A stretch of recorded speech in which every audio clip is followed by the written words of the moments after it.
O Canada, our home and native land, true patriot love in all of us command. With glowing hearts we see thee rise, the true north strong and free. From far and wide, O Canada, we stand on guard for thee.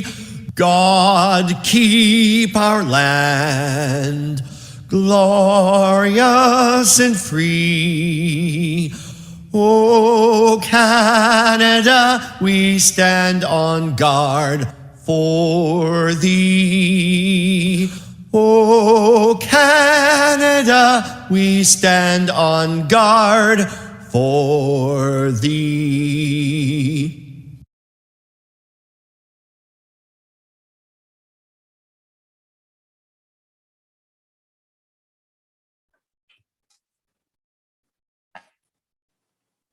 Well, that was an interesting version of O Canada. It's intended to test you to see if you truly know the words. Oh, there we go. Thank you. I think Olivia is at the helm today. All right. Move next to the land acknowledgement, and we acknowledge with respect the history, spirituality, and culture of the Anishinaabe, the Six Nations of the Grand River, the Haudenosaunee, and the Wendat, Wyandot peoples, on whose traditional territories we gather and whose ancestors signed treaties with our ancestors. We recognize also the Métis and Inuit, whose ancestors shared this land and these waters. May we all, as treaty people, live with respect on this land and live in peace and friendship with all of its diverse peoples. All right. Council, is there any declaration of, sorry. Oh, yes. My apologies. Yes, we should do the roll call, I suppose.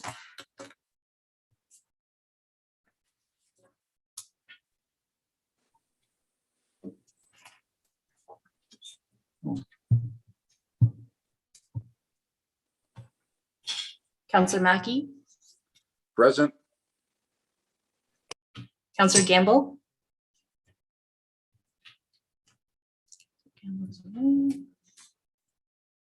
Councillor Burley, Present. Councillor Carlton, Councillor McQueen, Councillor Desai, Councillor Patterson, Present. Warden Hicks, Here. Councillor Clumpus, Councillor Keaveney, Councillors Body and O'Leary send their regrets, Councillor Woodbury, Councillor Milne, Councillor Soever, Councillor Sampson, Councillor Robinson, Councillor Hutchinson, Present. Okay, thank you very much for that. Council, is there any declaration of interest, pecuniary or otherwise? Seeing no hands, I would simply say that if one should arise during the course of the meeting, I would ask you to declare at that time. Okay, we're on to item number 6, adoption of minutes. 6A is County Council Development Charges Public Meeting and Committee of the Whole minutes dated October 28th. I'm looking for a mover. Moved by Councillor Burley, seconded by Councillor Robinson. Oh, sorry, Hutchison. Councillor Desai.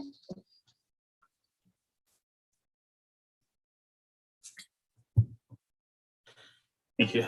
I do prefer my voice magnified a little bit. Thank you. Thank you, Warden Hicks. I would like to amend or propose the amendment that the motion be amended to change the time of the inaugural meeting to 4 p.m.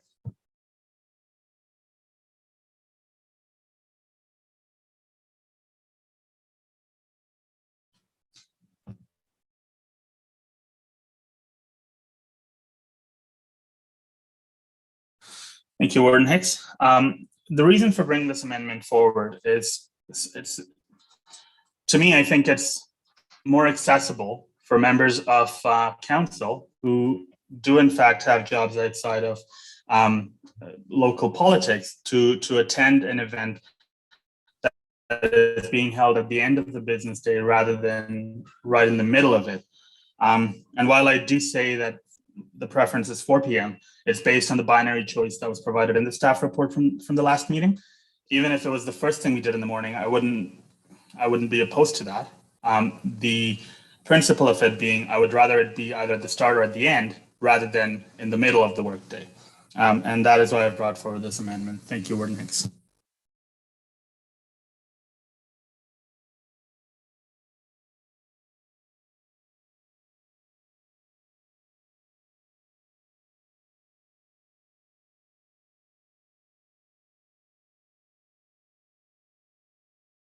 I don't have my voice going, my apologies. So no further speakers on the amendment, and we are going to vote. So if you're voting now, you're voting to move it from 4 p.m. to 11 a.m. or the other way around, from 11 a.m. to 4 p.m. My apologies. Is that clear to everyone? Councillor Milne. Thank you, Mr. Warden. Just a procedural thing, I'll ask the clerk. Would this not be a reconsideration that we've already made a decision to have it at this time? Is that? It's not considered reconsideration because the minutes haven't been passed yet from the last meeting. Council just made that decision at the October 28th meeting.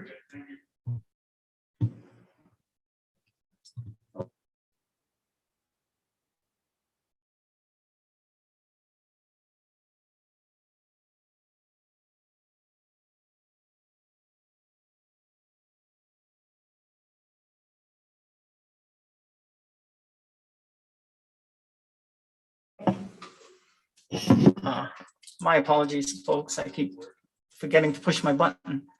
Yes? Who called me? Councillor Swever? Yes, on the rail trail motion, we passed option 2. I would like to amend that to option 1.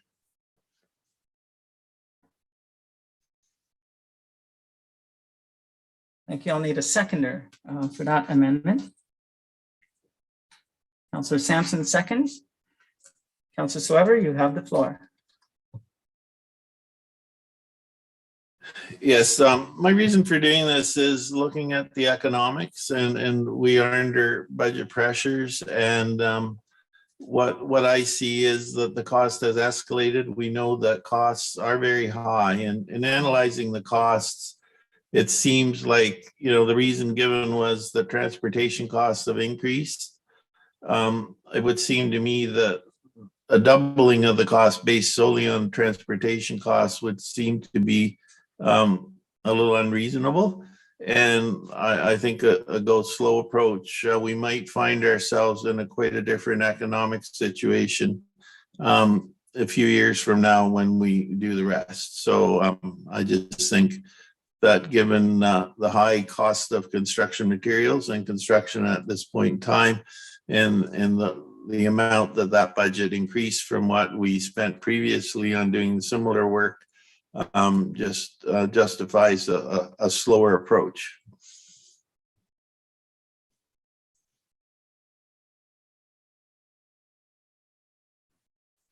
Any other speakers? Oh, Councillor Mellon. Thank you, Mr. Warden. I guess it's hard to argue with Councillor Swever's logic. However, that said, if you recall, the report said that the project would be strung out over 2 or 3 years, or 2 at least, into 2023. And I'll reiterate my, no one knows what the costs are going to be in 2 years. The cost could continue to escalate if we don't take this price now. No one knows. My crystal ball doesn't tell me what's going on, but I would suggest that likely costs will continue to increase.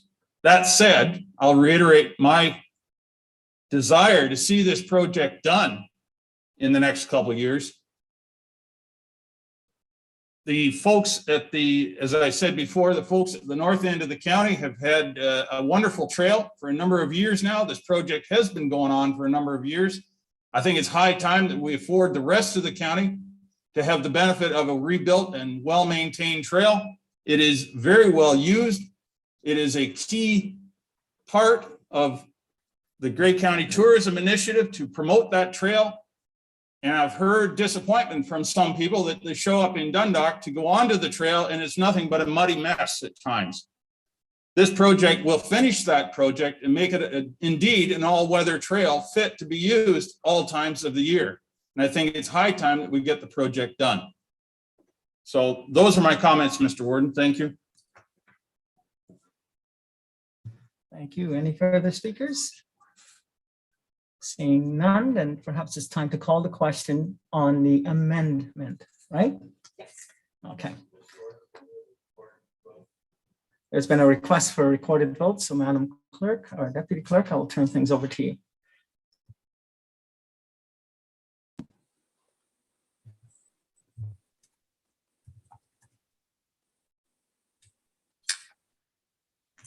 Counselor Mackey, In favor? sorry, Counselor Mackey, could you repeat that, please? In favor? Thank you. Counselor Mackey's in favor. Counselor Gamble is not here. Counselor Burley? Counselor Burley is opposed. Counselor Carlton? Counselor Carlton is opposed. Counselor McQueen? Counselor McQueen is in favor. Counselor Desai? Counselor Desai is opposed. Counselor Patterson? Counselor Patterson is in favor. Counselor Hicks, sorry, Warden Hicks? In favor. Warden Hicks is in favor. Counselor Clumpus? Counselor Clumpus is in favor. Counselor Keaveney? Counselor Keaveney is opposed. Counselor Woodbury? Counselor Woodbury is opposed. Counselor Milne? Counselor Milne is opposed. Counselor Soever? Counselor Soever is in favor. Counselor Sampson? Counselor Sampson is in favor. Counselor Robinson? Counselor Robinson is opposed. Counselor Hutchinson? Opposed. Counselor Hutchinson is opposed. The motion is lost 33 to 40.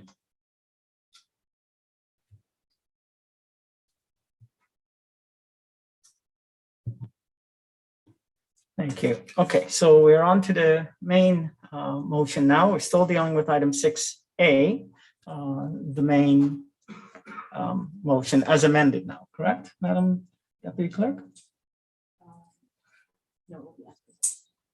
As presented, but we've made amendments.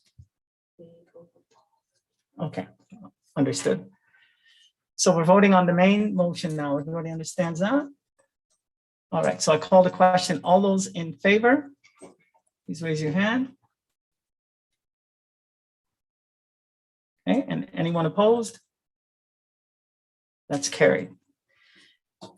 All right, so we're on to item 6B, Committee of the Whole, closed meeting minutes dated October 28th, 2021. I need a mover, please.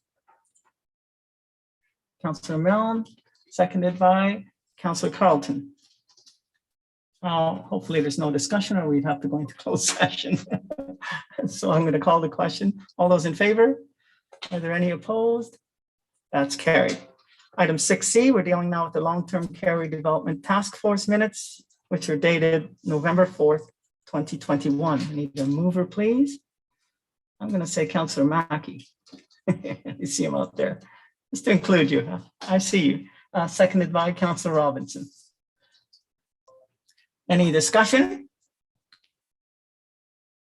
Councillor Soever. Yes, thank you, Mr. Warden.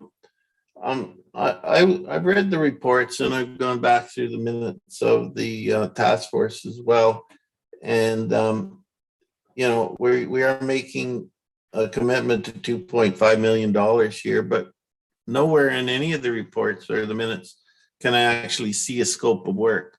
So, you know, I was just wondering if someone could elucidate us as to what work this architect is doing. Is this just for conceptual design, or is this for design and engineering, as well as project management, you know, project supervision during the life of the project? Or because, you know, I'd like to know what we're committing $2.5 million to. Is it just, you know, conceptual design, or are we getting actual project management services with this? I know we do have Colliers as the overall project lead, but I was just wanting to get some more information as to what this 2.5 million is for. Madam CAO. Good morning, everyone. This award for our prime consultant or architect really does encompass the entirety of the project. The information about the scope of work and the requirements for the prime consultant or architect were provided as part of the discussion of the request for proposal process that came forward to council. I'm just checking here. I believe that that discussion was held on August the 5th. Kim, if I could just ask you, Kim, I'm sorry to interrupt you. Just ask you to pause. If I could ask you to pause for a quick second. We're having some Certainly. technical difficulties with the sound. Okay. Councillor Brown, you want to say something? I just, point of order, I can't follow a conversation if the feed keeps cutting out. It's very, very disruptive in my mind. It's not fair to the CEO. Okay, just one quick second. I'm going to look to our tech people at the back and see if they have any advice. Are we good to go? Okay, let's take a 5-minute recess and we'll come back. Hopefully we can fix the problem. Okay.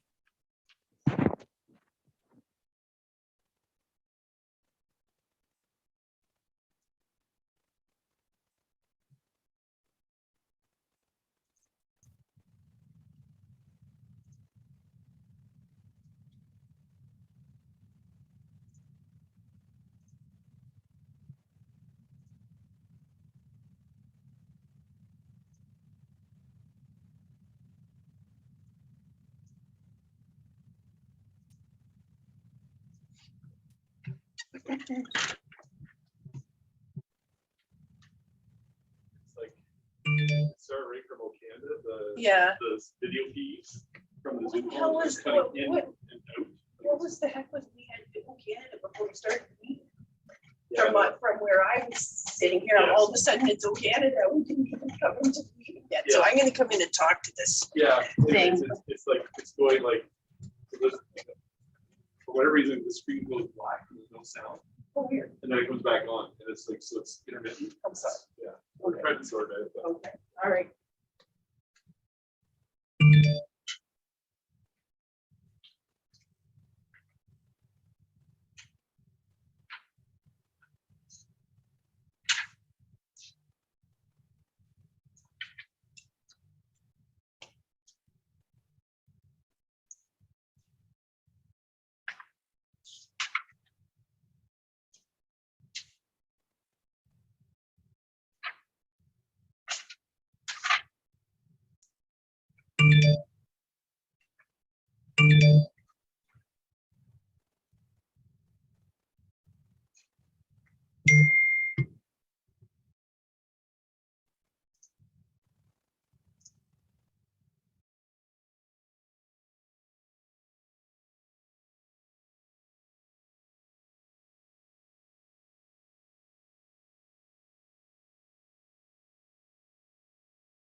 Testing.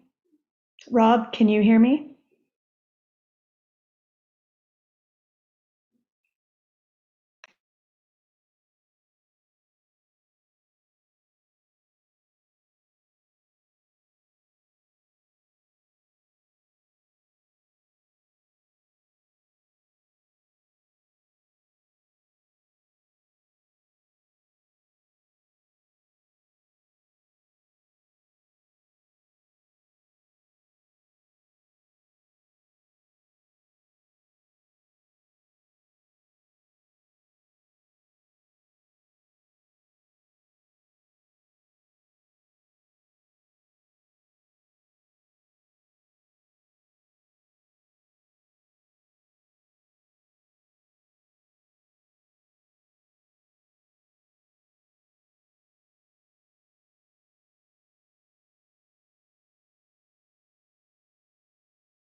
Thank you. I'll call us all back to order. I think we have the technical difficulties under control. Now, we're still dealing with item 6A. There was a question by Councillor Silver, and our CAO was in the process of answering. So, Madam CAO, you have the floor. Thank you, Mr. Warden, and good morning, Council. I apologize if my voice is not what it should be. On August the 5th, Andrew Rodriguez from Collier's Project Leaders attended the redevelopment task force meeting and did a presentation on the request for proposal process for the prime consultant. The request for proposal for the prime consultant went out on Bonfire, our public procurement site, in September, and it was live for the required number of weeks and has recently closed, and a selection has been made. You'll be seeing that information shortly.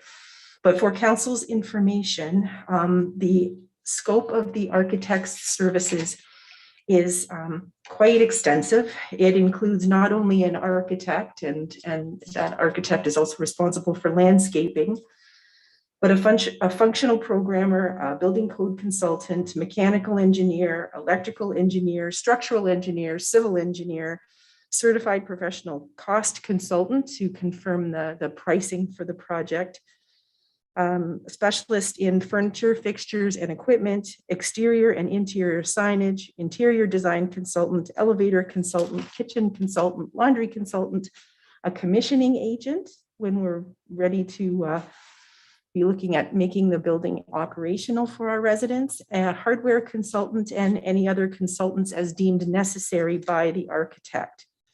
There are a number of phases that the architect was required to complete under the contract. There's an initial program phase where the architect works with ourselves to identify and describe the functions, uses, and space requirements for the new home. From there, they work to a schematic design phase. After that, there's design development, where we specify the actual form, size, character, and design details of the project.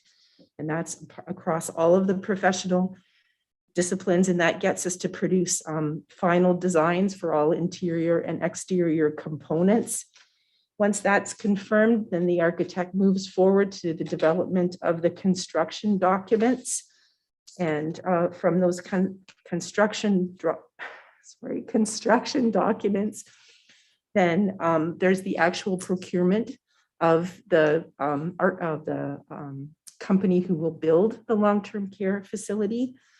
And once the construction company is in place, then the architect moves over to contract administration. This contract was developed with some very specific requirements for cost control. They are being held to a very narrow scope with regard to the costs of the project going forward. We felt that was important given the times that we're in. So then the architect's role continues on through all of the construction phase to building commissioning to ensure that the building will perform as expected, that all of our systems are operational and appropriate as they were designed. And then from there, just overall closeout warranty work that takes a period of months after the building is actually operational, and this overall quality management. So I hope that the information is helpful to you. I'm happy to take any other questions if required. Thank you, Councillor Silver.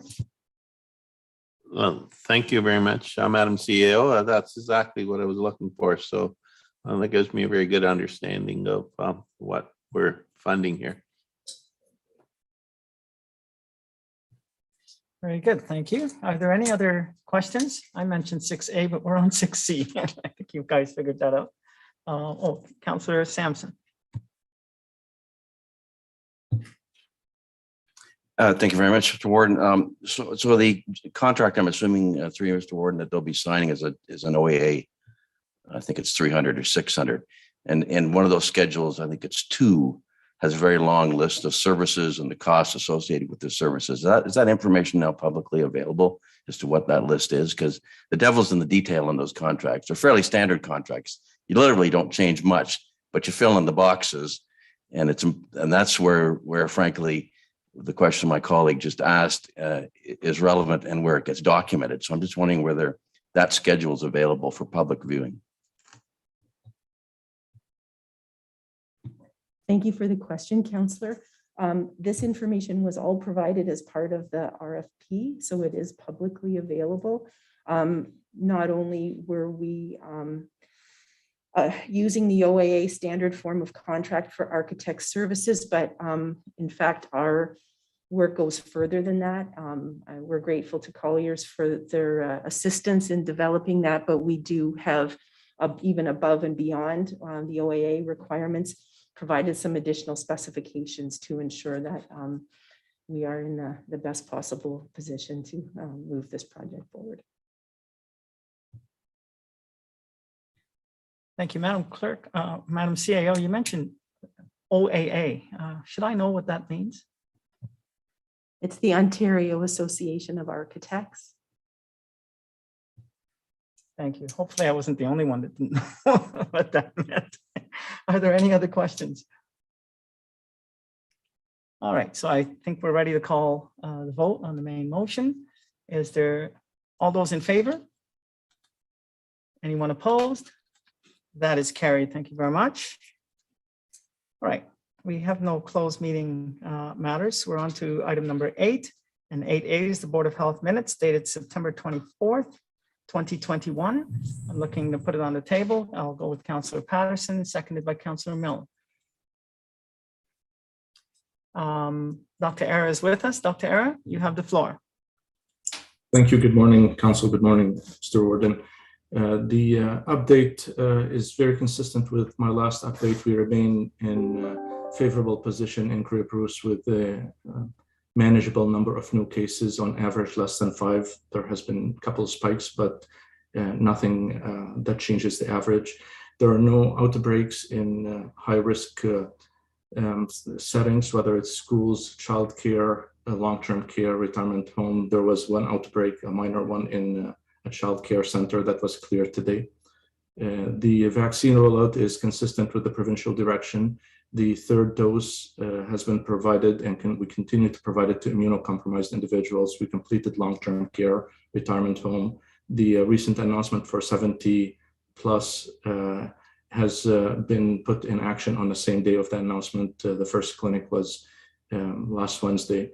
And we will be providing these clinics going forward. We're working with the 17 municipalities, and we thank the municipal staff and the volunteers for their help in this. The 3rd dose for the general public is in early discussions, expected to be by the end of the year, but it's not a concrete direction from the ministry at this point.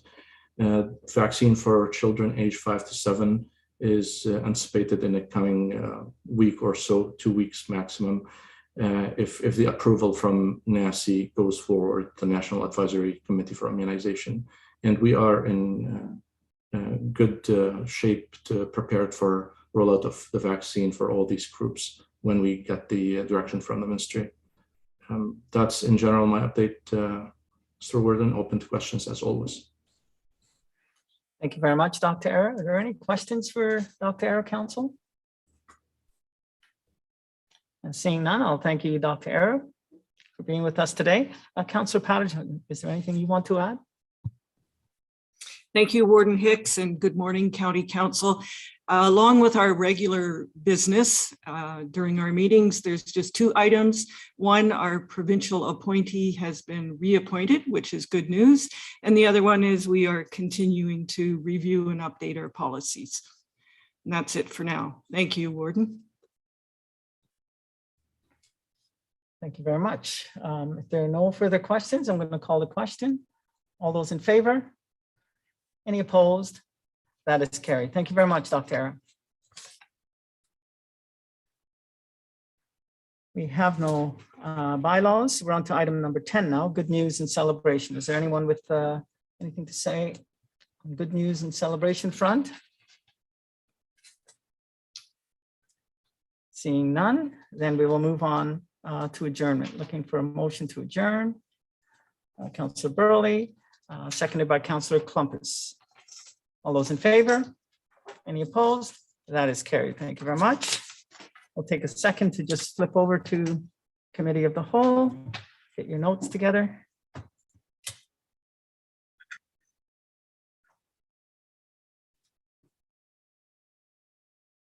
Excellent. So I'll call this meeting to order. We're now meeting as Committee of the Whole, November 21st.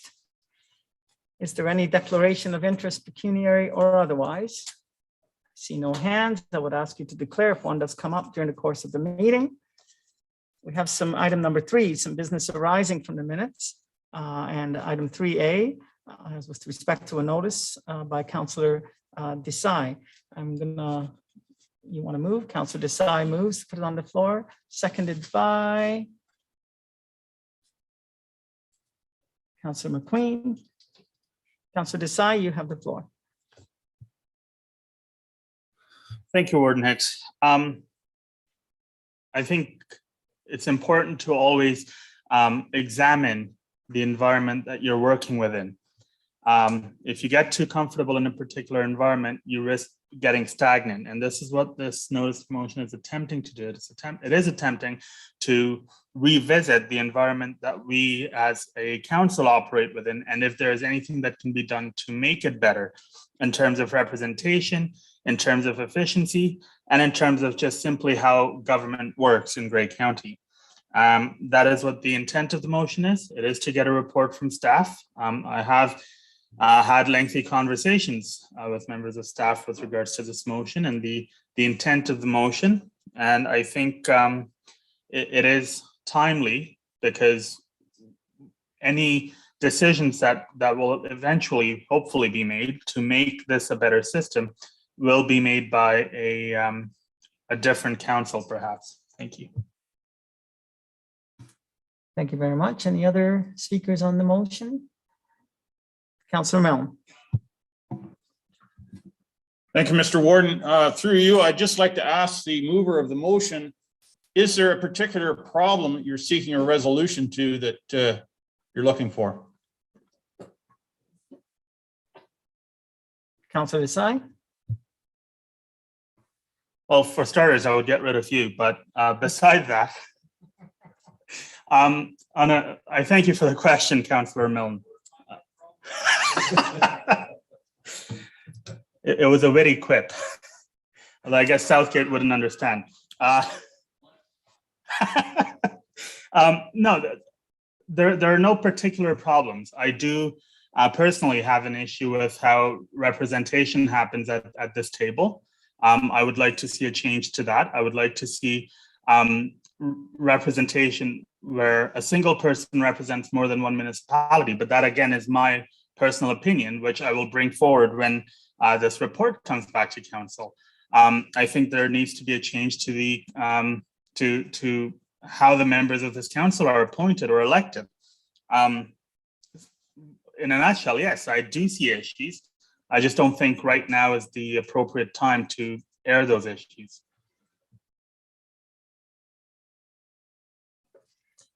Councillor Soever. Yes, and just a question to the clerk. So Councillor Desai referred to that probably we wouldn't be able to get this done in time to make changes for this next election. And so I realized, what is the time frame for making any changes, or is it passed already? Madam Deputy Clerk. In terms of making any changes to the way the warden is elected, probably weighted voting and direct versus indirect election, those would take, likely a new council would want to look at those things quite early in a new term. I wouldn't say any farther than 2 years in.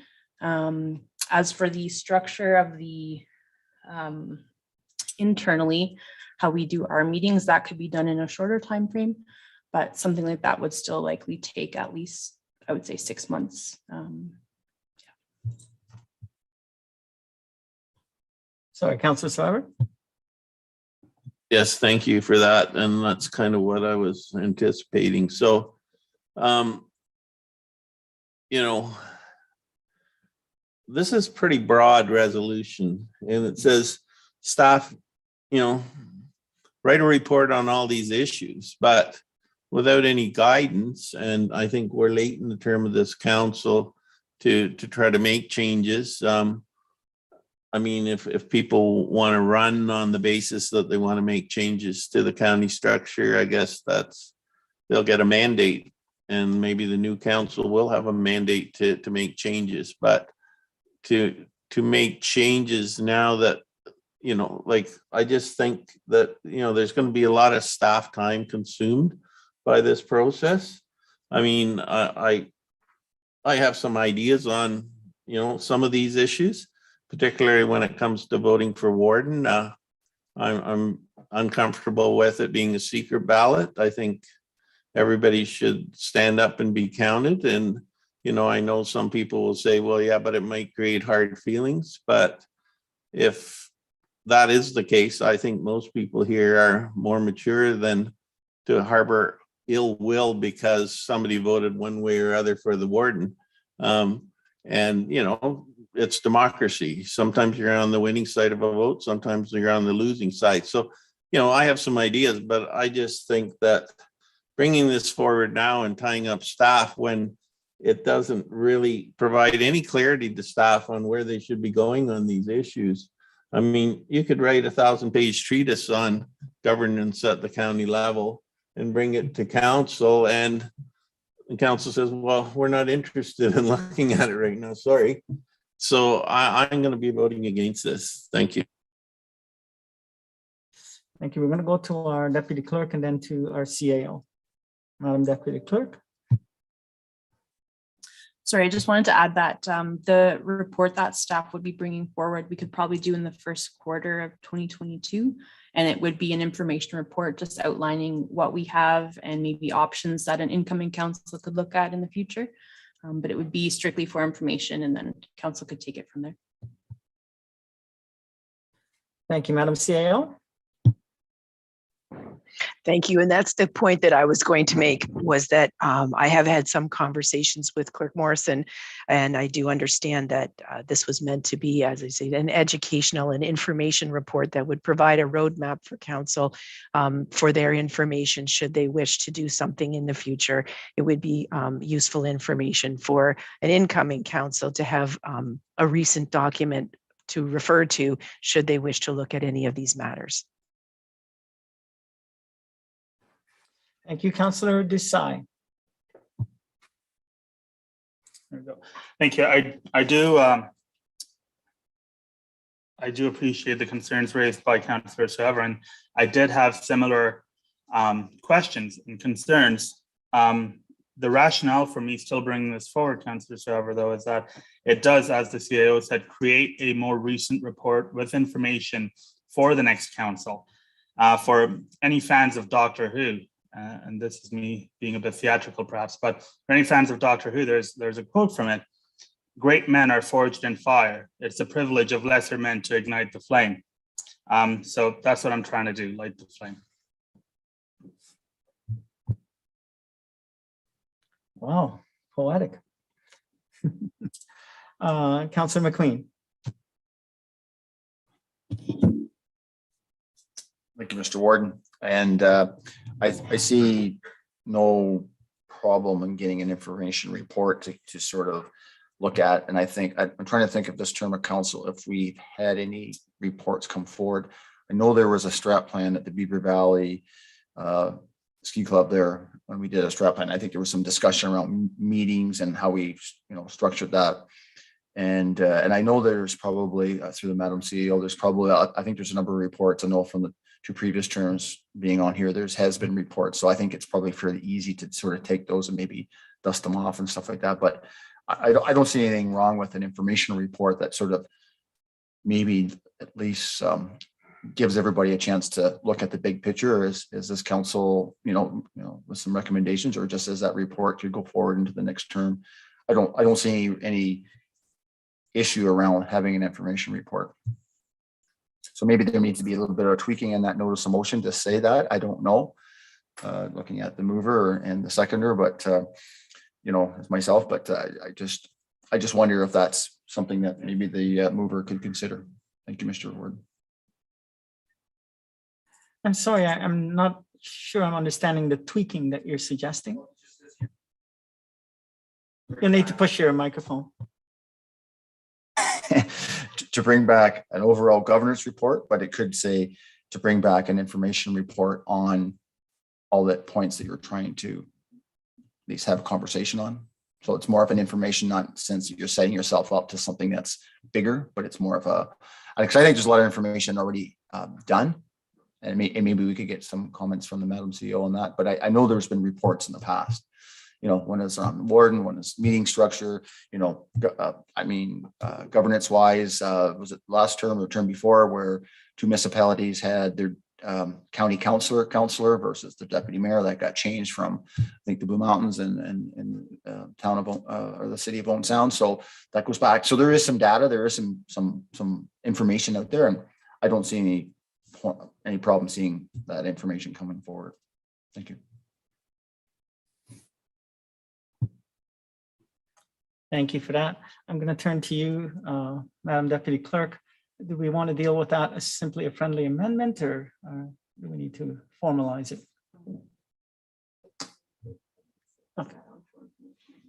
Okay, so very good. So simply changing the word governance to information. So it reads an overall information report.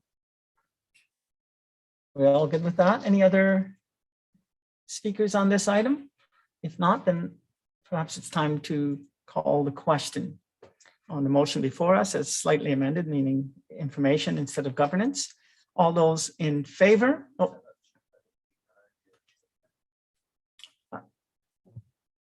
I couldn't hear you, Councillor McQueen.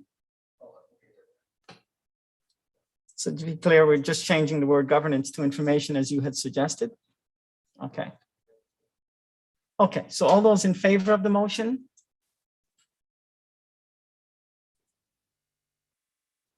And all those opposed? We may have a tie, do we? Sorry, let me see again. All those in favor, I think it was. And all those opposed? That is a tie.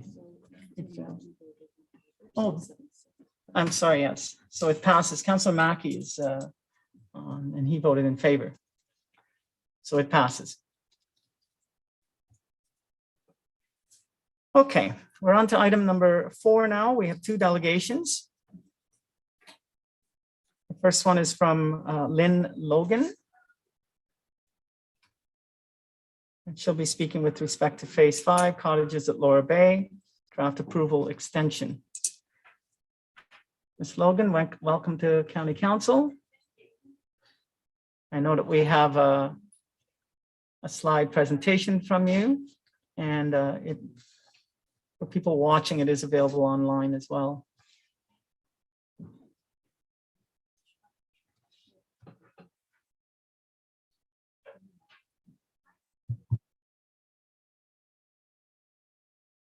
And I would just ask you to push the button so that you can speak, okay?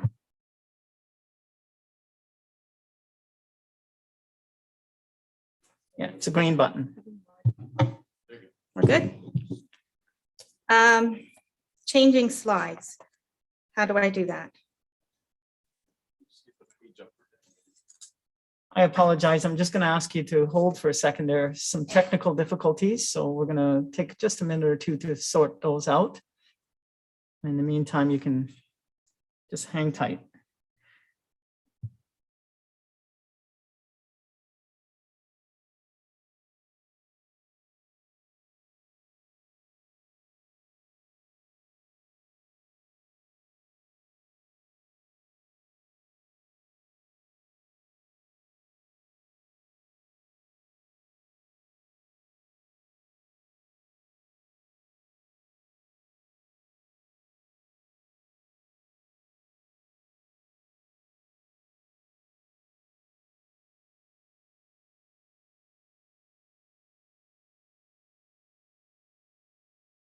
So Ms. Logan, it looks like we have things worked out now. Go right ahead. Thank you, Warden Hicks and members of our Grey County Council. My name is Lynn Logan, and I want to thank you for this opportunity to speak on behalf of 15 homeowners who reside along Anchors Way in Thornbury. Our homes sit adjacent to a section of new homes in the proposed Sherwood Homes Phase 5 development. We have concerns about the Phase 5 planning application outlined in the Grey County Staff Report PDR CW 26-21 that you will be asked to review and vote on today.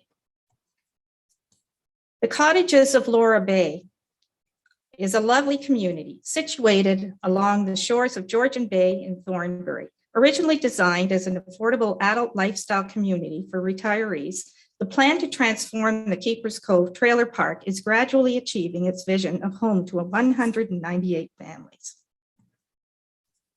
Draft plan approval for this development began in 2006, with the most recent request approved in 2017. When we moved into our homes along Anchors Way in 2006 to 2017, the land behind ours was the same grade level from Anchors Way back to the Nipissing Ridge. In fact, our own mayor, Alar Soever, attested to this fact when he recalled as a child riding his bike to Keepers Cove Candy Store that the land had been level for the past 60 years. During 2017 to 2018, the builder dumped soil from foundation digouts to the Phase 5 lands behind our homes. This raised the property up to 6 feet in some areas. Consequently, when we experienced the heavy rains and fast runoff in the spring of 2018, the excessive water flooded down to the lowest area, which was our homes. We appreciate that the town of Blue Mountains planning team intervened on our behalf and compelled the builder to install temporary swales to prevent further flooding. We always believed, though, that the land would eventually be brought back down to its original level, and we were confident that our planning department would ensure that when the construction of Phase 5 started, the lower original grade would be first and foremost on the drainage plan. We fast forward now to the spring of 2021, when Sherwood Homes launched their Phase 5 marketing materials. To our surprise, the plan introduced 9 homes with 3-level walkout basements at a higher grade level on lots 33 to 41. These are the lots adjoining our backyards. This slide shows that there are 8 homes adjacent to the new lots, and the owners have always known and accept that houses will be built behind us.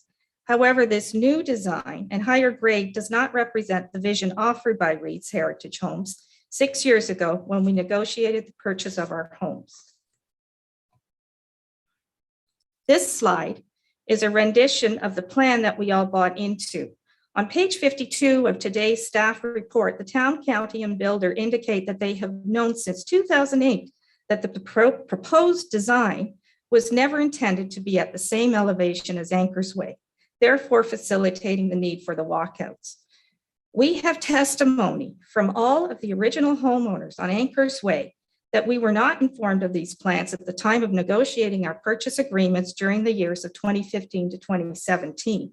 In fact, we were all told that the houses behind ours would be the same, with the same yards, which was a setback 20 feet. In March of 2021, we attempted to get access to Phase 5 planning documents and were refuted with a claim that legal counsel had advised that past or legacy planning agreements and their drawings would not be posted on the website. We believe this is in conflict of the Planning Act, which states that it is an important part of the planning process to keep residents informed of what's going on in our communities. It was not until after our deputation to the town of Blue Mountain on June 29th that planning staff responded with access to information. This image is from the Town of the Blue Mountain Staff Report, PDS 21-120, follow-up report, re-walkout basements and drainage in cottages at Laura Bay. As you can see, the Sherwood Homes grading plan deviates substantially from the natural and original grade by upwards of 3 meters. In this slide, the contrast is self-evident as you compare the vision presented at the time of purchase in 2016 at the top versus the proposal seeking approval at the county level today at the bottom. We have in our possession design documents obtained prior to purchase which show only homes with subgrade basements. There was never any suggestion of an option for a 3-level walkout basement. Today's request for extension includes an acceptance of the grade change, which has led to a new design with a walkout basement at a premium cost of $30,000 for home buyers. In addition to the higher grade of almost 8 feet, the new homes will have a setback of only 3.9 meters or just 13 feet. Certainly a far cry from the 20 feet that we were told at the time of purchase. The structure's reduced distance from the rear property line serves to intensify the added height of a 35-foot structure towering so close to our homes. Which leads us to this slide. This, yet another piece of information that was not disclosed at the time of purchase, was that we would be looking out and up to a house at least 34 feet in height. This slide, prepared by Sherwood Homes, shows the height of the modified design without walkout basement. If this plan for the 9 homes proceeds, the new structures will function like a 35-foot wall, blocking our sunlight and creating a dark, dismal, and tunnel-like feel. This slide illustrates our homes on the left and the Phase 5 property on the right. The first row of the orange stakes mark the location of the back wall of the new houses. When the final grade to the right is raised, it will almost be 3 meters higher than our backyards. Had there been greater transparency at the time of the purchase, all 7 of the remaining homeowners agreed that we would not have proceeded with the purchase of our homes. We believe that Reed Sherwood Homes has deceived our residents through omission. Furthermore, in reference to page 51 of the staff report, 2 of the benefits cited are achieved at the expense of existing residents. The height of the proposed retaining wall is reduced to 2 meters from 2.7 meters, and the amount of fill that needs to be removed from the site is also reduced. Both of these have led to the higher grade. Now, I wanted to show you a landscaping drawing.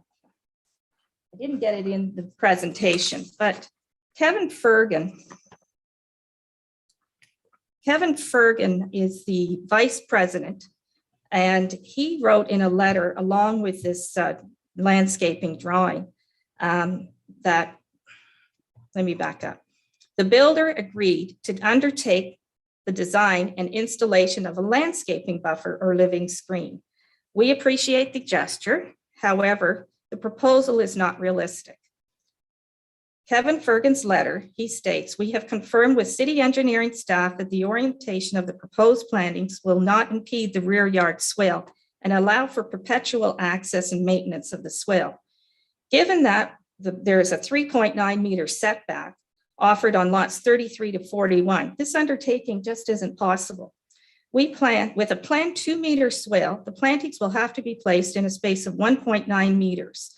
The greenery suggested covers a 2 to 5 meter spread. The proposed live screen cannot fit. The plans are just too shallow for plants, a deck, or any living space. Ultimately, the math just doesn't add up. At this point, we need to address the elephant in the room. In 2010, the town and county approved a site-specific zoning bylaw for Reed's Heritage Homes. Their standards for the R13 original zoning bylaw include a 6 meter setback and 2-story height variance. There is no reference to walkout basements in the entire zoning bylaw document. This is an oversight that needs to be rectified. Further to this, the 6 meter setback was amended for this builder to 3 meters. We have discovered in our research that the smaller setback in condominium communities usually coincides with a plan of additional space for a shared buffer or common element between the homes. A 3 meter setback with no buffer is unprecedented. I want to draw your attention here now to 2 photos demonstrating the contrast between a shared outdoor common element versus the back-to-back version that Sherwood Homes is attempting to get approval for today. It may interest you to know that both photos are of the cottages of Laura Bay.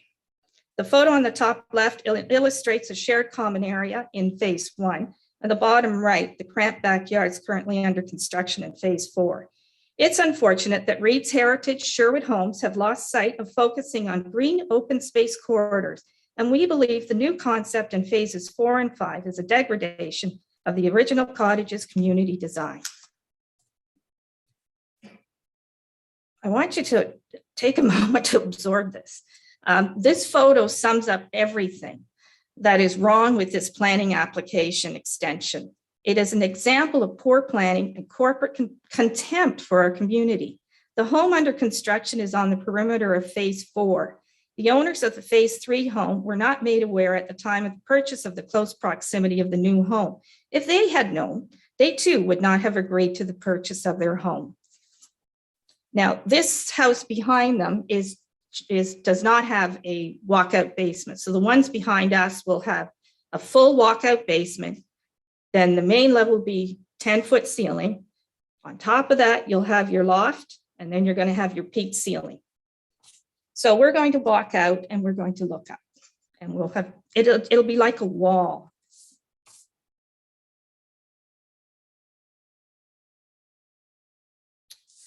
The Town of the Blue Mountains official plan states that developers must maintain compatibility and, where necessary, enhance the character and identity of existing residential areas.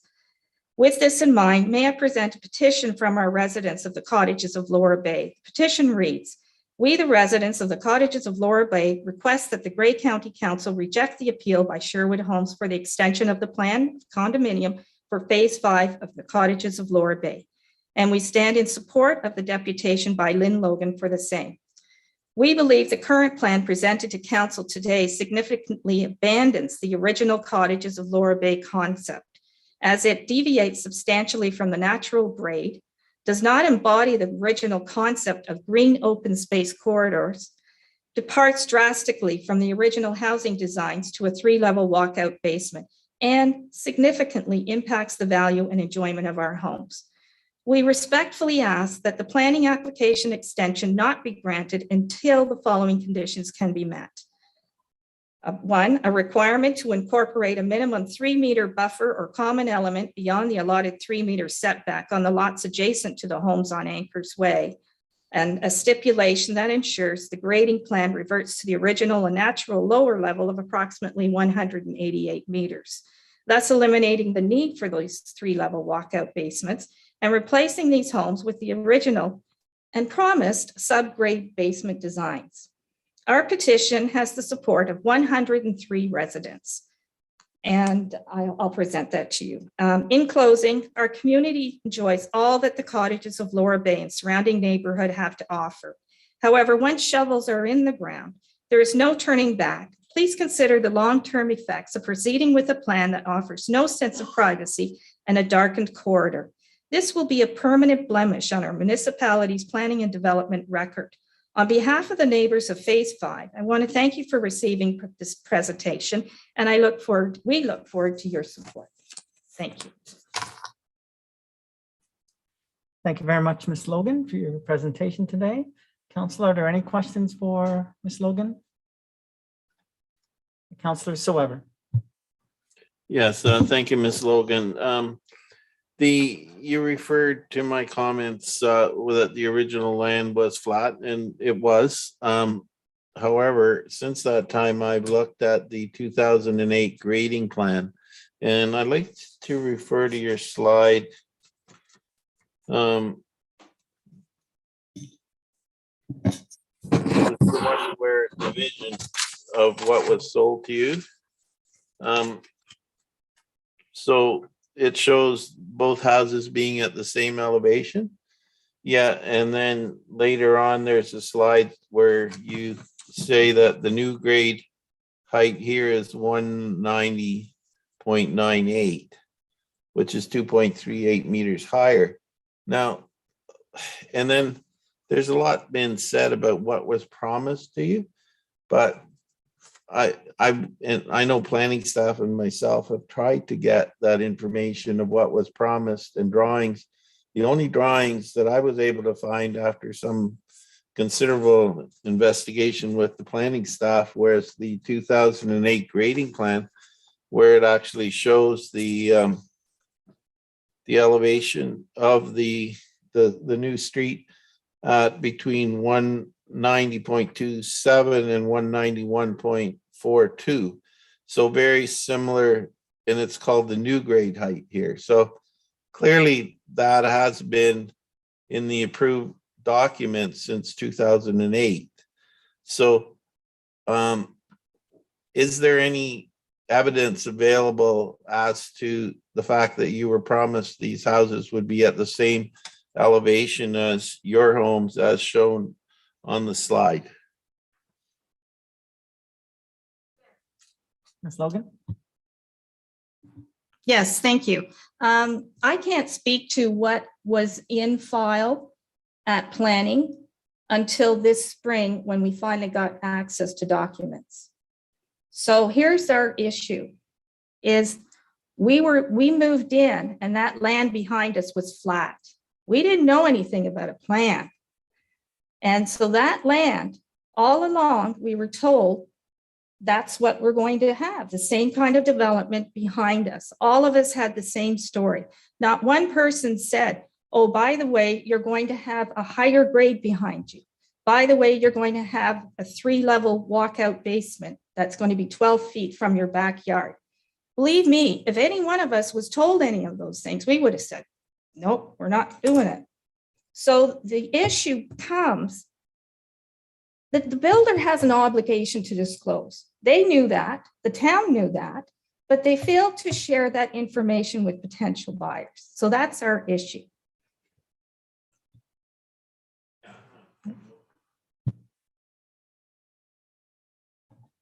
Yes, and I can appreciate that. It's legally as the town, though. We have approved a plan that was always 2 meters higher behind your homes. And obviously there has to be a bit of a slope because at some point, water needs to flow downhill and the water here flows downhill toward the lake. And unfortunately, this home is, these new homes are behind you. So somehow the land has to be sloped so that the water will flow. Now, if whatever the builder promised, and I would really like to know that the builder promised something that wasn't approved, because certainly we would view that very, very harshly, because the approved plan said the land is sloped. Now, since 208, the plan's been modified slightly, but the elevations really haven't changed by more than about 30 centimeters here or there. And those improvements were made to catch more of the water before it got to your property. So right now the water comes down the hill, there's the swale, then there's the road, the new road, which is going to act as overflow for the water. And then it's got to go over another little hump to get. So basically the amount of water flowing to your home is going to come from a much smaller area. But, I do understand your concern that, you didn't get good disclosure, and hopefully, I know I've been asking planning staff, well, have they not been able to get some examples of that disclosure so we could demonstrate that the builder was promising something that they weren't approved for? Because from day one that the land has been sloped. So I want to thank you for that. And certainly if you can provide any material to show that the builder was promising things they weren't approved to do, we'd be certainly happy to look at that as the town. Oops. Sorry about that. Thank you very much. I don't see any other hands. So with that said, I'll thank you, Ms. Logan, for your presentation. We'll be turning next to second delegates, but I think we need to take a short break. It's now 22 past. Oh, my apologies, Councilor McQueen, did I skip you?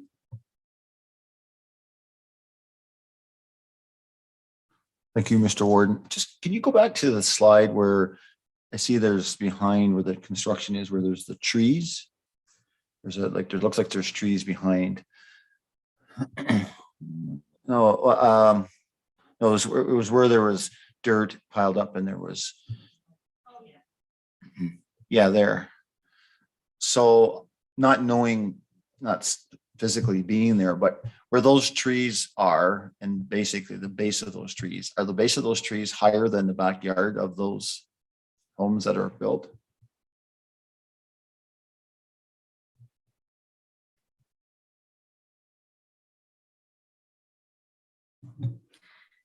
Yes, so to address Mayor Soever's comment about a natural slope, yes, there was a very slight slope that goes up to those trees. And what they've done since is they pulled a lot of dirt around, and then they're going to bring it all back in to bring it back up to 3 meters. But remember, those 3 meters were not there when we bought our homes, when we walked the community, and for us to do due diligence at the town to get documents, they were not available for viewing. So we're not pleased. Councilor McQueen? Thank you for that. Can you go back to the other map that sort of shows the layout of the subdivision? Okay, so in relationship to where that arrow is, so those 1, 2, 3, 4, 5, 6 or 7 squares there, am I reading that right? Is that the homes that are going to be built? So is your trees planned to be removed, or where am I? I'm just looking at, where are those trees? Where is that relationship to those trees to that map? Can you help me out there? So the where the red dots are, those are the new homes. We're the buff colored homes. There's 8 homes there. On Schooners Lane, you'll see then there's a row of houses that back onto the Nipissing Ridge. That's the trees that you're talking about. Does that clarify? Can I go big? I can't.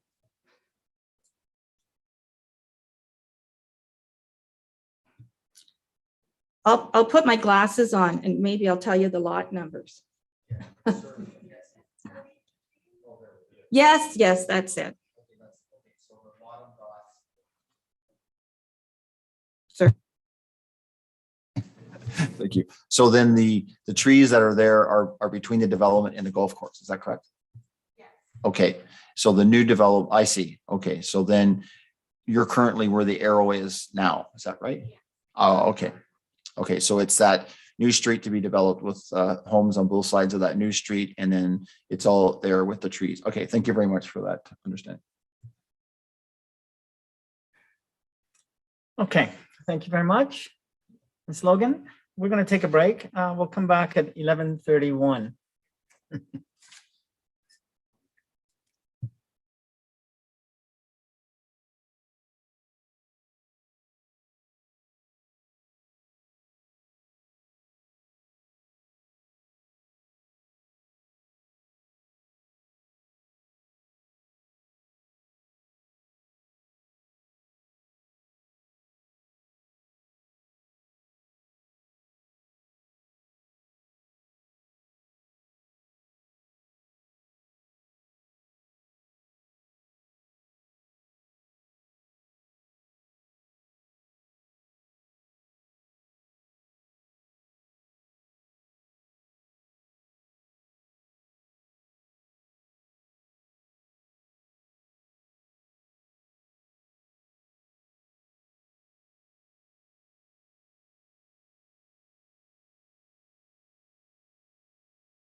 Just checking in with Rob. Are we good to go?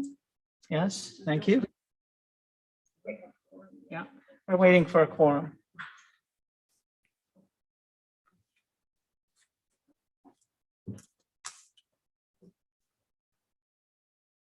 We have quorum now?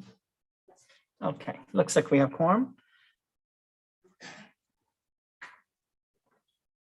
So our second delegation, are you, Mr., is it Ukivi? That's correct. Okay.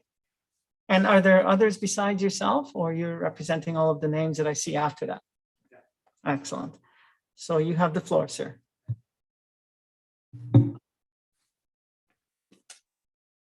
Thank you, Warden Hicks, esteemed members of council.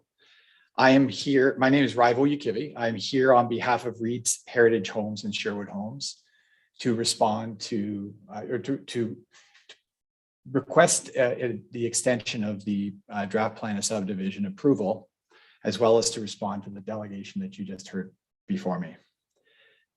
Thank you for the opportunity to provide these comments to you today. I'm joined here, just so you're aware, with Kevin Fergan, who is the Vice President Development of Reed's Heritage Homes, as well as Kristen Rennie from Georgian Planning Solutions, with whom I'm sure many of you are familiar. They're here in the event that any technical questions come up about the actual application. Our client, as I said, is here to request the extension of the draft plan approval. I wanted to thank staff for all of their hard work that they've put into this matter, both at the town of the Blue Mountains and here at the county, working through details and helping get the facts before county council so that the decision can be made today. One of the things that I wanted to point out is, given the lateness of this, delay is not an option. We need the draft plan extension as of today, because failing that, it will put all of the work that's gone into phase 5 so far, which includes the installation and continued installation of services, in jeopardy. The situation is unprecedented in many ways, in the sense that we have a fully legally compliant subdivision that is currently in its 5th phase of development. There are no underlying planning instruments that have been changed, in the sense that none of the zoning has changed. None of the official plans have changed that are applicable to the site. The subdivision is still as contemplated. Yet the plan was not, the council at the town of Blue Mountains decided in a split decision not to recommend against the county extending this plan. Me and my colleagues, I've discussed this with the lawyers, the planning bar, have never been involved in such an application, one where the outcome is straightforward, good planning, yet the local council splits and we end up here with a difficulty getting an extension. The project, like I said, is in phase 5 of a multi-year development. It's been ongoing since 2006. 43 of the current 56 units in phase 5 have been sold. Site works are well underway. And in fact, we're hopeful that regardless of the outcome today, phase 5 itself will be registered by the time this plan lapses. That's how close we are. And it may just be a registry office problem that results in a lapse of the plan. In framing the request, it's important to appreciate that there are no requested changes to the zoning bylaw. There are no requested changes to any of the planning instruments that are before council. There has been no change in the law, the regulations. The subdivision, as noted in the staff report, was never intended to be at the same elevation as the lots behind it. There is a slope, a natural slope that runs from the Lower Bay Golf Course, from the tree line through to the subdivision. The current design proposed is actually an improvement. It has twice the stormwater capacity than the previous 2008 design without changing any of the proposed elevations. If any of you are aware of some of the problems that have happened at the Lower Bay Golf Course or through that system, there were some flooding problems going through there due to the nature of the road design. And so the major changes that you've seen in this application are an improvement to the stormwater flows. That's the only significant change here. When we're talking about the elevations, the staff report, I didn't want to recreate any of the work that staff had done, but the staff shows the elevations of the houses. Some of them are slightly higher, some of them are slightly lower, but on average, they're pretty much the same.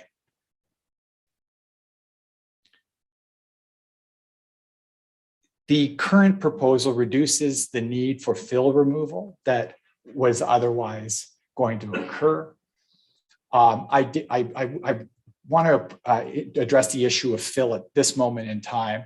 There was never fill brought into the site. The grades were not changed as was suggested in the deputation that you heard before. That is just, it's patently incorrect. It's difficult to listen to because the only thing that occurred on that site was some drainage ditches were dug in order to provide temporary relief from the stormwater problems that were on site. That's the only works that occurred that had any effect of creating some disturbance on the site behind the property. Everything that has gone into this design is there to make this plan function at the highest possible level. And really the only things that have occurred since are tweaks to this plan. And all of that was done in order to address concerns that were raised by town staff with respect to stormwater. Ultimately, stormwater can obviously result in huge problems and huge issues, but if you deal with them up front, nobody's ever aware of them and nobody ever complains about them. And that's what this design is intended to do. Now, I want to deal directly with a response to some of the comments that you heard in the delegation that preceded me. I want to note that we're faced with an unfortunate situation here, one where there's a recount of history that has not been accurately portrayed. There's a suggestion that the residents were sold something, a vision, as they call it in their deputation this morning, of a different development. Stripped away and at its core, when you look at what they're speaking about, the primary complaint of the residents is with respect to zoning approvals. They deal with heights, setbacks, all those things which county council should be aware, and I expect being experts in planning, that you can't change those things to a plan of subdivision.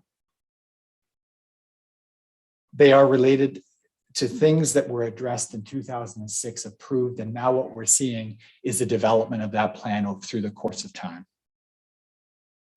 It's unfortunately necessary to correct the record because the representations made here today about what Reeds has said and done are respectfully made up of whole cloth. It's because they're not true. There is a reason why representations, there's a reason why none of the representations that you heard about today are in writing. It's because they were never made. There's also a reason why in law, when you're making representations with respect to land, those representations are required to be in writing. It's called the statute of frauds. It's because these things happen when people get upset about land. They want to start enforcing rights that they don't have. Reeds never made the representations to the homeowners that in any way were fairly represented in the presentation that you heard. The reason I'm raising this with you is because the presentation was designed to attack the credibility of Reeds, and in many ways has caused problems between Reeds and the town in order to defend its reputation. Reeds has done nothing except try to meet with and accommodate homeowners living in this situation as a reputable developer would do. As I said, there was no grades changed, no fill has been brought in. And when the deputant was challenged about what it was that was represented, it actually in her presentation materials that says that was the vision that was represented to them. In fact, what her answer was no, it's because they didn't give us the full information. They just kind of apparently filled in the blanks. So the story changed even a little bit there. That's what we've been dealing with. And please note that the images prepared by the homeowner in the presentation package are prepared by the homeowner. The vision that is prepared is not something that was prepared by Reeds and was never provided to any of the residents. And Reeds never prepared or promised anything that was represented. And in fact, they always understood from 2008 onwards as from the date that the staff has provided information about it, that there would be a change in elevation that would either involve lookouts or walkouts. And if you want to get a good sense of the change in grade that exists, I just remind you of the picture that Councillor McQueen took, the deputy from before, that brings the difference from the tree line down to the houses. It is a change in grade. Reed's has stood by its subdivision plan and has worked with staff to make it better, as a developer ought to through the planning process. For this, I'll note that in the council package that you have, a staff rendering that was helpfully prepared that shows the difference in elevations that was originally proposed and the subdivision after some of the changes were made to reflect that occurred. I can't remember what page it's on. I can pull it up for you, but it's on page 52 of the council package. It looks something like this. And it shows that that's the elevation drawing that I'm referring to when I say that it shows that some of the elevations went up, some of them went down, but there isn't a significant difference in any circumstance. But it certainly does not involve a wholesale change as was represented to you here today. Ultimately, we ask that you grant the extension for the plan of subdivision. The residential opposition is not based in sound planning. It's based in an attempt to redo the original zoning that was passed in 2006. By granting the extension, you'll be ensuring that housing, which is already in short supply all across the province of Ontario, especially in this kind of a price bracket, will not be exacerbated and jobs will be maintained in the county. Subject to any questions of council, those are my submissions to this council. Thank you very much, sir. Councillor, are there any questions? Do not see any hands, and so with that said, I will thank you, Mr. Yukigi. All right, council, we are now on to item number 5. We're looking at the consent agenda. Is there anything that needs to be pulled from the consent agenda? Councillor Soever? Well, let me turn it off here. Mr. Warden, I'd like 6A to be pulled. That's the capital purchase.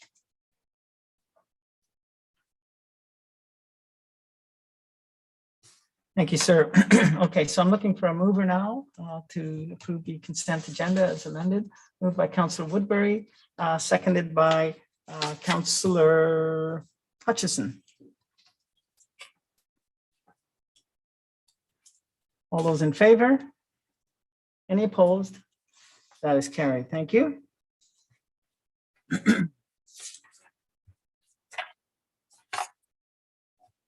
Okay, so now we are going to number 7 on your agenda. 7A is the cottages at Laura Bay draft plan extension. I don't know if it's Scott or Randy or both. Looks like Scott is coming before us. I need a mover to put this item on the floor. Moved by Councillor Klumpus and seconded by Councillor Woodbury. Scott, you have the floor. Great. Thank you, Warden Hicks and members of Committee of the Whole. I am just going to pull up our presentation here and we should be good to get going.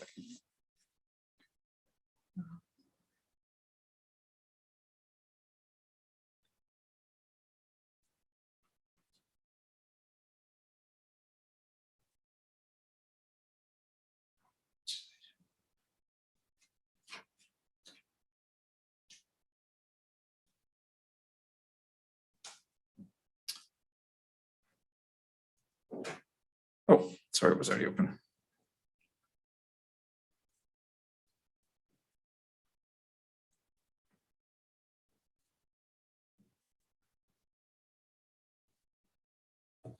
All right, my apologies for the delay there. So I will say I prepared this presentation in advance of obviously hearing exactly what our deputations spoke about today. So there are some slides I'll skip over where it's ground that's already been adequately covered. Okay. What you have before you is the subject lands. You can see just in terms of context, The lands highlighted in red there are the cottages of Laura Bay lands. This air photo was taken in the year 2020. So you can see up along Anchors Way. These are some of the areas we've been speaking about today. And areas over here are largely already constructed, and the proposed phase 5, which we've been hearing about here this morning, would be roughly along here, and just along the edge of the red there is roughly that tree line that Councillor McQueen took us to, and then beyond that you see the existing waterfront development as well as the golf course in that regard. So what we have before us is an existing draft approval to a vacant land plan, a condominium. And now the existing draft approval was done in the year 2006. I wasn't the planner on the file, but I was here at the time. There were some changes made over time to that draft plan approval. Most notably, there were some changes made in 2017, but I would direct council's attention to the fact that the changes made in 2017 were largely in this section of the development, not necessarily over in this section here that we've heard about here today. The original 2006 approval was for 212 residential units. Most recently, the approval in 2017 reduced that to 194 residential units, and there was some rezoning done at that time as well. There was a public process, of course, involved with the original condominium approval and the zoning, and there was a further public process involved with the red line revision in 2017, and that would have necessitated a report back to this committee of the whole, who would have approved those changes back in 2017. As noted, I think by our deputants, that phases 1 to 4 of the development are either constructed and or registered and in the construction phase. And as we heard from our last deputation, 43 of the proposed 56 units in phase 5 are already pre-sold. Based on the length of time this draft approval has ensued and the changes to it, there have been some extensions made to the approval. Most recently, there was a 3-year draft plan extension, which was supported by both the town and the county in June of 2018, which brought the lapse date up to October 2021. And then there was an emergency extension granted by county staff in September of this year to facilitate these future reports and discussions at both the town and the county levels. So as we stand today, the current lapse date for this development is December 12, 2021. So what you have before you is the phasing plan of this development. So the dark gray areas that you see there are phases 1 and 1B. As well as the purple and the blue are phases 3 and 4. And those areas are the ones that are already registered and in many cases built or partially built. It's these green areas here, the green area here, sorry, that represents phase 5 and this kind of beige area that would be the future phase. And as we've heard about from our deputations, the area that seems to be generating the most conflict at the moment is that boundary line, if you will, between the green and the gray.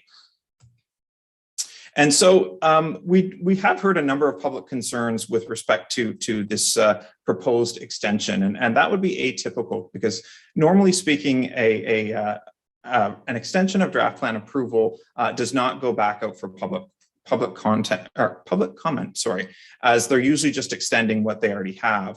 In this case, there were deputations made to the Town of Blue Mountains, as similar to our deputation here today, that raised concerns ranging from the height and the zoning and the setbacks to land use compatibility, flooding matters. We heard comments about the lack of green space, comments about the parking in the development, impact on property values, questions about representations that were made, as well as questions about the public process and the planning elements in that regard. With respect to this, it's important for the committee of the whole to understand how we got here today. And normally speaking, the extension of a draft plan approval is a staff delegated authority. But it's only a staff delegated authority where there is support from the host municipality.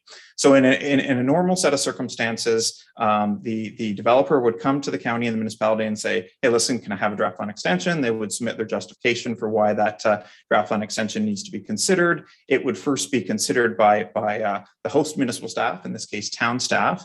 And based on the delegation of duties at the town, this needed to go back to town council in that regard. And then if town staff and or council in that regard supported it, it would come back to county staff, and that would be a delegated decision of the director of planning. So Randy Schertzer in this instance.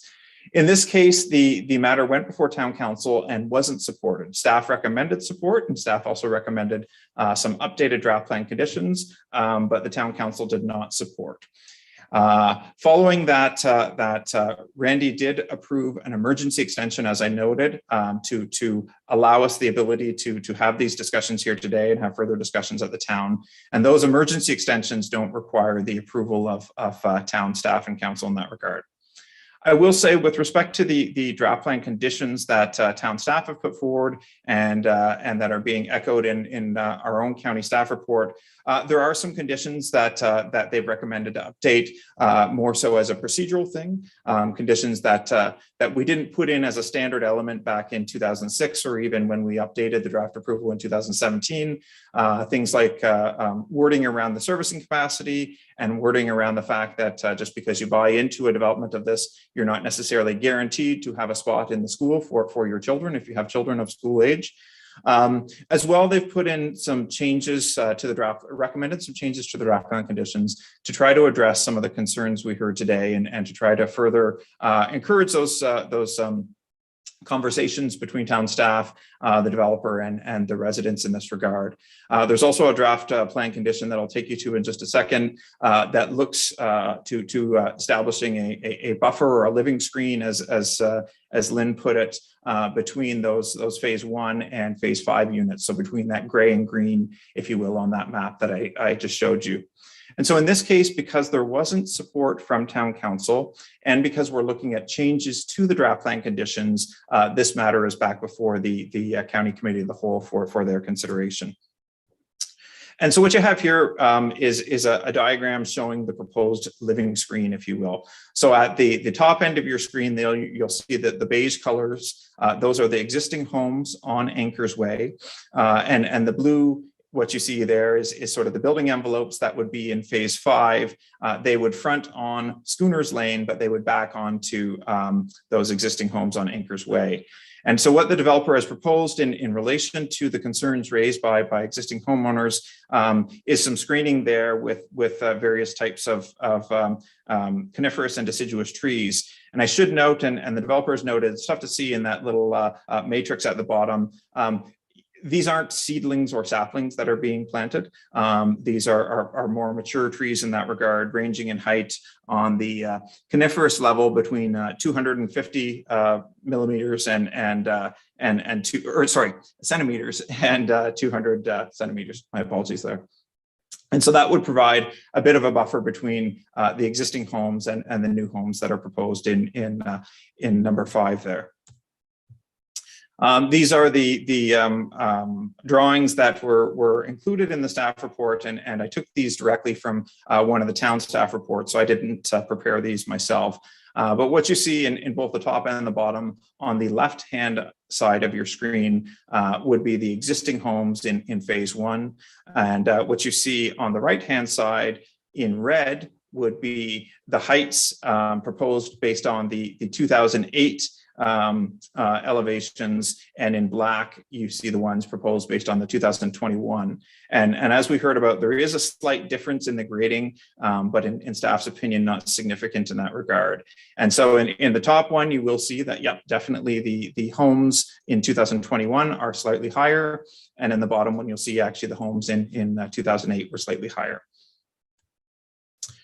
And so with respect to this, county staff in formulating our opinion today have relied heavily upon the detailed work that the town development engineering staff did in this regard. One of the previous concerns that we heard mentioned was with respect to the drainage and the stormwater. And it's the town's development engineering staff's opinion that this new design would be better in that regard and would better prepare this development for future changes in climate and heavier storm events in that regard. They've further noted that the town doesn't have the ability to prohibit walkout basements. As we heard from our second delegation, the zoning is already in place there, and they're not proposing any changes to the zoning in this regard. And so should this be approved, if a developer were to come into the town with a building permit, the town building official has to consider the Ontario Building Code and applicable law in that regard. And if it meets with the applicable law, including the zoning, they would be compelled to issue the building permit in that regard. The one further thing I'd point out here.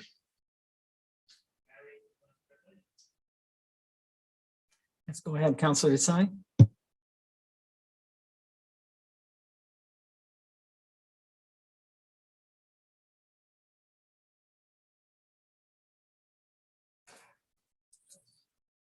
Is that showing up on your? Is that screen showing up in the?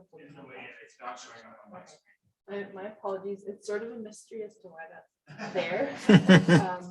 Well, sorry, If you, this is not posted on the website, so if you're able to go to Grey Dot.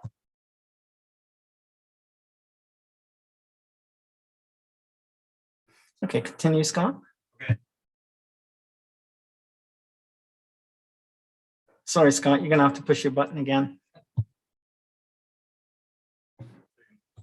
Is it good now? Okay, excellent. Sorry about that. The other thing I'd point out with respect to the bottom of the slide, and as we heard from our second delegation here today, the developer is very close to registering phase 5 of this development within the existing timeframe. We understand from town staff that the development agreement has recently been signed by the mayor and the clerk in this regard, and that the final plans coming for county approval will be submitted possibly as early as next week, including a clearance from the town in that regard. We do already have clearances from the Grace Harbor Conservation Authority, who is another key body that we would turn to when we're talking about drainage and stormwater in this respect. I should note that the development agreement that's been before the town does include these conditions that staff are recommending here today, including the living screen buffer that we just saw on the previous slides here. And so with respect to an extension of draft plan approval, there is a very specific section in the county official plan that outlines some criteria that county staff must consider before considering an extension to the draft plan approval. And in this case, it would be county committee of the whole that would be considering these criteria. The developer's planner, Ms. Rennie, who's sitting behind me here, has submitted a justification memo on how those criteria have been addressed. And the memo that she submitted is certainly consistent with what staff have considered in other cases when extending draft plan approval. So in this case, county staff would suggest that the planning justification is adequate for what they're attempting to do. As staff have, in response to some of the neighbors' comments, staff have gone back and looked at the previous Planning Act approvals and are satisfied that the appropriate notification and public process took place on those approvals, whether it be the existing 2006 approval or the original 2006 approval, or even the 2017 red line revision and rezoning that happened at that time. So in that respect, staff are satisfied that the development, including the revised conditions of draft approval, has regard for matters of provincial interest under the Planning Act. It's consistent with the provincial policy statement and conforms to both the town and county official plan in this regard. As we heard from our second delegation, this file has been a learning experience, and county and town staff have been working very closely with legal in this regard to understand all the nuances of this request. And we've certainly learned some new things here. We would note, and this is in the report, that should the committee of the whole defer making a decision today, it's imperative that this decision be rendered here fairly shortly based on the existing lapse date for the draft approval. And so the last scheduled committee of the whole meeting prior to that December 12th lapse date would be December 9th. And then we also have another committee of the whole meeting on November the 25th. As I noted, the developer has submitted an application for a final registration of phase 5, and those clearances are supposed to come very shortly. If council were not to make a decision and the matter were not to be extended, then it would have the same effect as a refusal in that regard, in that the development would lapse. And staff would say that our county legal staff have identified some risks and concerns here if the draft plan extension is not granted. And certainly if the committee of the whole would wish to hear from Mr. Letourneau here today, we may need to go into closed session. And certainly if there is a thought that this might get refused and or deferred, it might be worth hearing from Mr. Letourneau in closed session just to get the full legal picture beyond sort of the planning opinion I'm giving you here today. So with that, the staff recommendation is that this report be received and that the conditions be revised in accordance with the recommendations of town and county staff in that regard, and that the lapsing date be extended to December 12th, 2022. So that's all I have at this time, but be happy to take any questions. Thank you, Scott. Questions now from council. I believe Councillor Desai has a question. Did he? No? Did I miss that? Sorry. Okay. It was about the appointed privilege. Councillor McQueen. Thank you, Mr. Warden and County Council, and to you, Scott. I guess my question is more directed to the representatives from the town of Blue Mountains. Today, we've had 2 delegations speak here today, along with the planning report. Is there new information that you feel has been provided since your meeting at your council meeting, in the sense of your decision, and is there more new information here today? I guess I'm sure that through you, Mr. Warden, to the representatives from the town of Blue Mountains.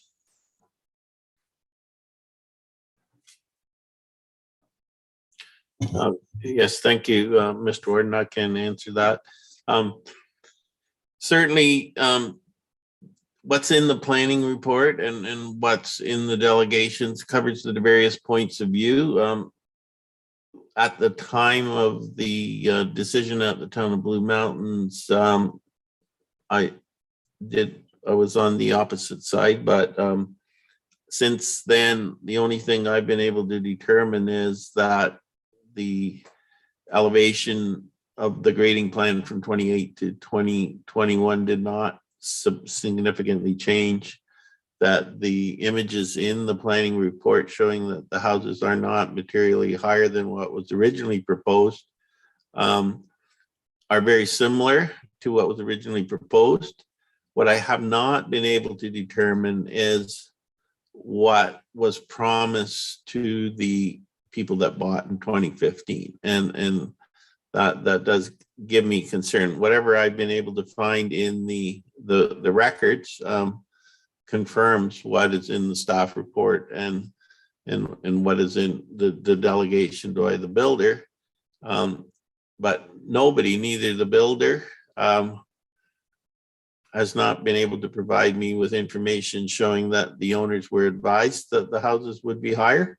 As you pointed out, Councillor McQueen, there might have been a reasonable expectation that since the land slopes toward the bay, that the land on the other side, you know, between the golf course, there would be some slope, but nobody's been able to confirm to me what was told the buyers. So they may very well be right. I don't know, but I haven't been able to find any documented evidence of what they were told. So, you know, that's all I can say. That those I've done quite a bit of work on this file since the decision at our town council, and you know, not been able to resolve that last one, but certainly, you know, the grading has not significantly changed between 2008 and 2021. Thank you. Scott, is there anything you want to add to that? Yeah, I don't have anything further to add at this time, Mr. Warden. Councilor McQueen, anything else?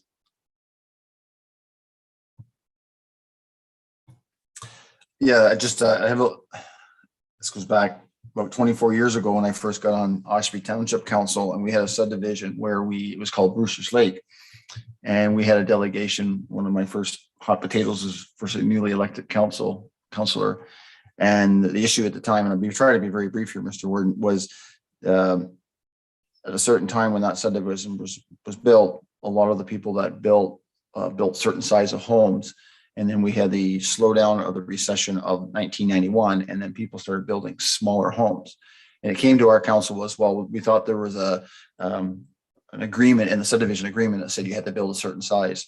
Went through it, researched it, could not find that information, and the minimum size was 1,000 square feet. And we had to stay with that because we couldn't find information that said anything different to the subdivision agreement that was registered. So we had to go with what was being allowed through our zoning. So I use this as a sort of an example of that. Thank you, Deputy Warden. Councillor Sampson.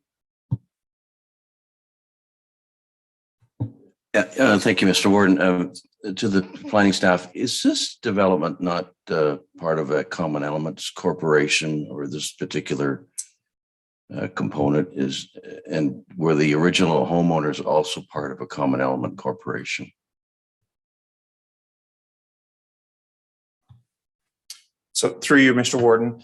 So this was approved as a plan of condominium, and it was approved as a, go back to the slide here, as what's called a vacant land plan of condominium. And it has been registered in phases, and I could be off on my numbers here. At the time, it was contemplated that there would be 5 separate condominium corporations, but that may or may not have changed now. I might have to actually defer to Reed's on that in terms of the exact model there. My follow-up then, Mr. Warden, was is if that's the case, then any buyer in the phase that Ms. Logan is in would have had to have received a disclosure statement of some sort, which is usually a ream of documents that you've got to read that describes the condominium, the corporation itself, common elements, and any other related documents. Have we seen that document, or those series of documents? And would there be some of the information that my colleague, Mayor Swever, or Councillor Swever, is trying to pursue? Through you, Mr. Warden, I've not personally seen those documents in terms of the condominium corporation declarations.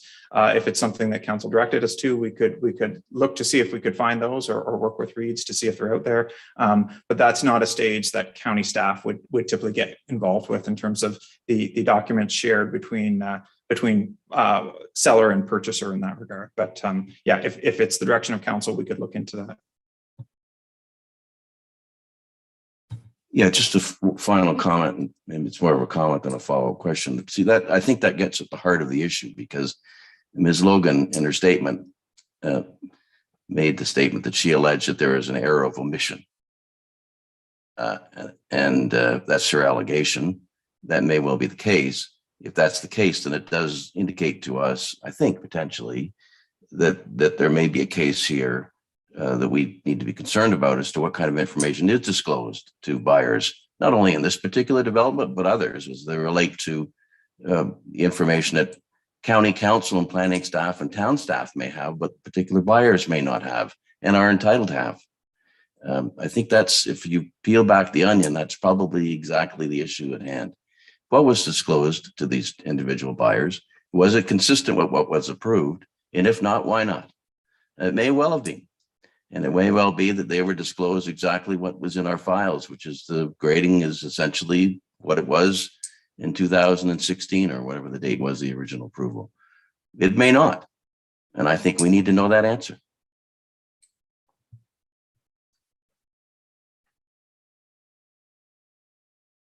Anything to add there, Scott? Sorry, yeah, no, nothing at this time. Certainly, if it's the direction of council, we can look into that, but I don't have those documents at my fingertips by any means. I apologize. Okay, any other questions before I call the question? Councillor Swever. Mr. Warden, it was suggested in the staff presentation that we may well want to hear from the county solicitor. And I see that under item 8.2 on the agenda, there is the advice of the solicitor with regard to this draft plan extension. And I would think that it would be prudent to hear from the solicitor before we make a decision. Because I don't see the point of having a closed session after we've made our decision. My understanding is that the closed session was not necessarily to deal with this, but if your request is to have a closed meeting, certainly you can move that. Yes, I would move that. Thank you. Now I'm looking for a seconder. seconded by Councillor Robinson. Any discussion on that? All those in favor? Any opposed? That's carried. So we will now go into closed session. I'll ask that our visitors just step out.